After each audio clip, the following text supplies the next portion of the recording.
করবো এই হকার করে হকারি করে আমরা কাজ করছি, এটা দিয়ে যা পালন পোষণ হচ্ছে এখন এটাও ভেঙে গেছে, আমরা না খেয়ে মরছি। আজ উচিত ছিল বেসরকারি স্কুল এবং বেসরকারি হসপিটাল উচ্ছেদ করা, অথচ আজ উচ্ছেদ হচ্ছে হকার বস্তি কিংবা সেই মানুষগুলো জীবিকা যারা সারাদিন ট্রেনের কামরায় অক্লান্ত পরিশ্রম করে হাজার ভিড় ঠেলে 2-5 টাকা ঝালমুড়ি বিক্রি করে তার সংসার চালায়। উচিত ছিল যেভাবে হোক পেট্রোলের দাম বাড়ানোর পরিবর্তে তা কমানো, অথচ আজ পেট্রোলের দাম কমানোর পরিবর্তে সেই তেলের সঙ্গে 20% ইথানল মিশিয়ে তেলের দাম কমানোর পরিবর্তে বাড়ানো হলো। এবং যেই গরিব এবং মধ্যবিত্ত ব্যক্তি ঋণ নিয়ে একটা শখ করে বাইক কিনেছে, সেই তেলের সঙ্গে ইথানল মিশানোর ফলে সেই ইঞ্জিন খারাপ হচ্ছে। আজ 25 বছরের ঊর্ধ্বে মহিলাদের অন্নপূর্ণা প্রকল্পে প্রতি মাসে 3000 টাকা করে ভাতা দেওয়া হচ্ছে, অথচ উচিত ছিল এই 25 বছরের বিবাহিত মেয়েদের যে সমস্ত স্বামী মদ খেয়ে এসে রোজ অশান্তি এবং মারধর করে সেই মাদক দ্রব্য পুরোপুরি উচ্ছেদ করা। আজ উচিত ছিল প্রত্যেকটা শিক্ষার্থীদের স্কুলে যাওয়ার গাড়ি ভাড়া সম্পূর্ণ ফ্রি করা, অথচ আজ শুধুমাত্র সরকারি বাসে মেয়েদের ভাড়া ফ্রি করা হলো। আজ চূড়ায় মদ উচ্ছেদ করা হচ্ছে, অথচ এর পাশাপাশি উচিত ছিল রাজ্য বা মটকার মতো লটারি উচ্ছেদ করা, যা প্রতিনিয়ত গরিব বা মধ্যবিত্তদের উপর এক বিরাট খারাপ প্রভাব ফেলছে। আজ যে সমস্ত মেয়ে বা মহিলারা মাসে মাসে 3000 টাকা এবং বাসের ভাড়া ফ্রি হওয়ার ফলে খুশি হচ্ছেন, তাদের উদ্দেশ্যে বলছি এই সমস্ত প্রকল্প বারবার প্রমাণ করে আমরা যতই বলি না কেন নারী পুরুষের সমান অধিকার, আসলে সমাজই চায় নারী পুরুষের চাইতে সবসময় পিছিয়ে থাকুক এবং পুরুষের চাইতে কমজোরি হয়ে থাকুক। কারণ আজও এই সমাজে মেয়ে সন্তানের অ্যাবর্শন হয়, ছেলে সন্তানের নয়। আজও এই সমাজে মানুষ মেয়েদেরকে বোঝাই মনে করে, তাই মেয়ের বয়স 18 হলেই তাকে বিয়ে দিয়ে বাড়ি থেকে তাড়ানোর চেষ্টা করে। আর এই বর্বরতা রীতি সেদিনই দূর হবে এবং নারী পুরুষের সমান অধিকার সেদিনই পাবে যেদিন ওই সমস্ত প্রকল্প দেওয়ার পরিবর্তে শিক্ষা ব্যবস্থাকে আরো স্ট্রং করে প্রত্যেকটা মেয়েকে উচ্চশিক্ষায় শিক্ষিত করা হবে। মনে রাখবেন, দেশ বা একটা জাতিকে কখনোই প্রকল্পের দ্বারা উন্নত করা যায় না, বরং একটা জাতি বা একটা দেশকে উন্নত করতে পারে উন্নত শিক্ষা ব্যবস্থা। যেখানে অন্যান্য দেশের 90% মেয়েরা উন্নত শিক্ষায় শিক্ষিত হয়ে নিজের ভরসায় কিংবা নিজের উপার্জনের টাকায় নিজের জীবন চালায়, সেখানে আমাদের দেশের 90% মেয়েরা সরকারের কাছে উন্নত শিক্ষা ব্যবস্থা চাওয়ার পরিবর্তে কিছু টাকার প্রকল্প চাওয়ার জন্য ব্যস্ত।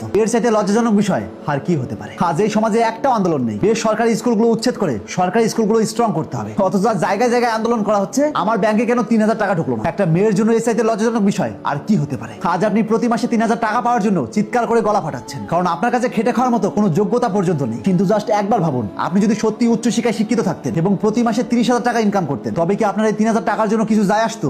নিশ্চয়ই নয়, কারণ আপনি কারো উপর নির্ভরশীল নন, আপনি নিজের ইনকাম নিজে করতে পারেন। একটু কমন সেন্স কাজে লাগান। সমাজ যদি সত্যি চাইতো কিছু প্রকল্পের দ্বারা নারীদের উপকার করতে, তবে 1 থেকে 81 মধ্যে যত মেয়ে রয়েছে সবাইকে এই প্রকল্প দিত। কেন শুধুমাত্র বেছে বেছে 25 থেকে 60 বছরের মেয়েদের দেওয়া হচ্ছে, অর্থাৎ যারা ভোট দেওয়ার জন্য উপযোগী তাদেরকে দেওয়া হচ্ছে? আর এটাকেই বলা হয় সাইকোলজি অফ পলিটিক্স। এই 3000 টাকা সবচেয়ে বেশি প্রয়োজন ছিল 1 থেকে 21 বছরের মেয়েদের, যাতে এই টাকা দিয়ে তারা তাদের পড়ালেখার খরচ চালাতে পারে। কোনো মা বাবা যাতে এটা না বলতে পারে তোমার পড়ালেখার খরচ আর আমরা চালাতে পারছি না, তাই তোমাকে বিয়ে দেওয়া হবে। অথচ আজ পুরোটাই উল্টো। আজ একজন খেটে খাওয়া পুরুষ কখনোই অন্যের উপর ডিপেন্ড করে না, তাই এই প্রকল্প কোনো পুরুষকে নয় বরং মেয়েদেরকে দেওয়া হয়। এবার ভাবুন, নারী পুরুষের সমান অধিকার এটা কি কেবলমাত্র কাগজে কলমে নাকি বাস্তবতায়? তাই দেশ কখনোই প্রকল্প নয় বরং শিক্ষা চায়। আজ সরকার একজন বৃদ্ধ ব্যক্তির বৃদ্ধ ভাতা কিংবা বেধবা ভাতা 10,000 টাকা করে বাড়িয়ে দিক, আমি এই প্রকল্প 100% সাপোর্ট করবো। কিন্তু যার স্বামী রয়েছে, সন্তান রয়েছে, তারাও আজ ভাতা পাচ্ছে, এটা কি হাস্যকর নয়? আজ যদি এই ভাতা দেওয়ার পরিবর্তে কিছু কর্মসংস্থান বাড়তো, তবে হয়তো হাজার হাজার গরিব অসহায় মানুষ কর্ম করে স্বাচ্ছন্দ্যে তার সংসার চালাতে পারতো। তাই সরকারের উচিত কোনো প্রকল্প নয় বরং উচিত দেশের মানুষকে সুশিক্ষায় শিক্ষিত করা, সরকারি শিক্ষা, সরকারি চিকিৎসা ব্যবস্থা আরো উন্নত করা, নারী পুরুষের যে সমান অধিকার তা কর্মের দ্বারাই প্রমাণ করা কিংবা কর্মসংস্থান বাড়ানো। তবে এই দেশ উন্নত হওয়া থেকে